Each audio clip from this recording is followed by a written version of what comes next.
A paradigm, in its most general meaning, means the same as model. With some peculiarities, a paradigm is, for example, an archetype that can be pointed out as an exemplary model that serves to make something be made according to its own figure.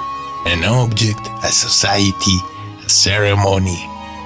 The idea of paradigm is part of a constellation of ideas that all have to do with model. For example, prototype, archetype, pattern, standard meter, canon, norm, mold, standard.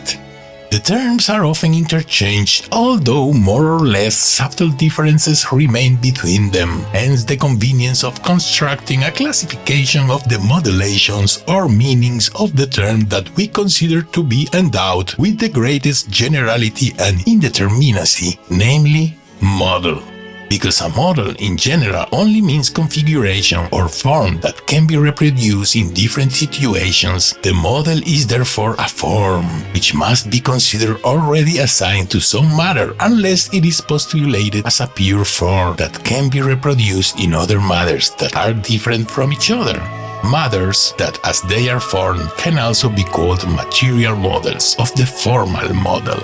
However, the reproduction through which the formal model is actualized doesn't have to be understood as a univocal process. We distinguish according to a first criterion a uniform reproduction, in essence, an essence that must be determined in each case, since an absolutely uniform reproduction is impossible due to the principle of indiscernibles, and a non-uniform or a heterogeneous reproduction, that is, a reproduction with transformation of the formal reference model. We will distinguish according to this criterion isological models and heterological models, taking into account that this distinction is indeterminate, non-parametric, since it can only be determined by fixing the parameters of uniformity or isology. The model of a car reproduced in 3 different colors will perhaps be considered, from a technical point of view, as a model of isological reproduction in essence, if the color is considered accidental.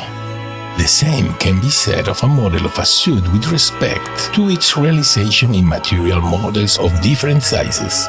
But it is also appropriate to introduce a second criterion of distinction, which has to do not only with the realization of isology between the formal model and the material models, but with the realization that links the material models to each other. The reproduced models, or those considered as such, are either offered to us distributively, that is, with mutual independence at the moment of their participation in the formal model, or they are offered to us attributively, that is, accumulating one another as parts of an attributive totality in which they are included, or which they constitute.